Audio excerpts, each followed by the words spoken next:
The engines were finding life difficult. Workmen were mending the viaduct on the main line. The arches needed strengthening.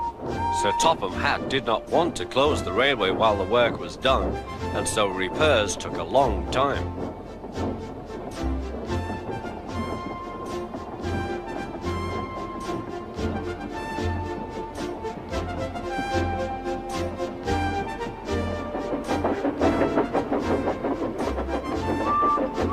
The engines had to take great care when crossing the viaduct, and the delay often made them late on their journey to the junction, where they knew Thomas would be ready to collect his passengers.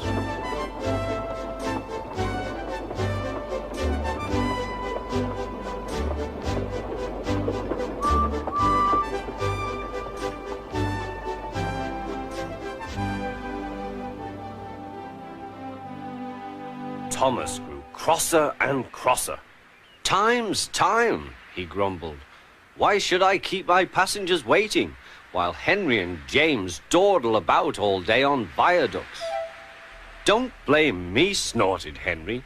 "If we hurried across the viaduct, it might collapse, and then you'd have no passengers at all. What would you do then?" "Run my train on time for one thing," retorted Thomas. He hurried away before Henry could answer. Bertie was impatient too. He was timed to arrive just after Thomas. His passengers found that instead of going straight from the bus to their train, they were kept waiting till Thomas arrived. Soon Bertie grew cross with Thomas. "Late again," he remarked, as Thomas panted wearily in.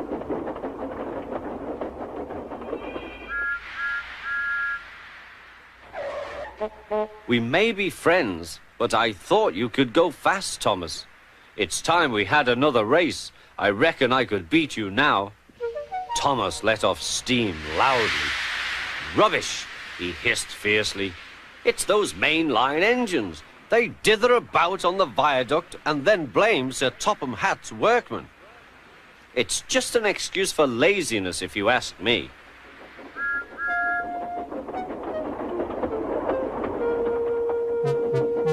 One day, James was later than ever at the junction. "I'm sorry, Thomas," he puffed. "I was held up at the station, and the viaduct made it worse." "It's lucky for you I'm a guaranteed connection," grumbled Thomas. Before James could answer, he puffed importantly away.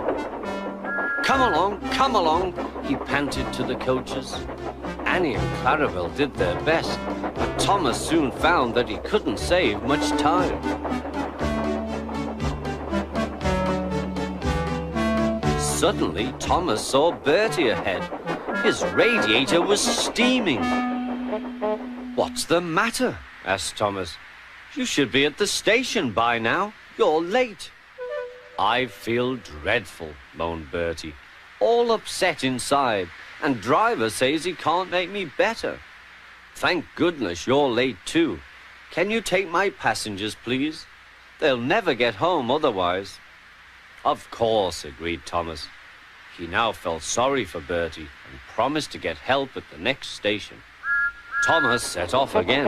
Already he felt much more cheerful, and Bertie's passengers, travelling in Annie and Clarabel, all reached home safely.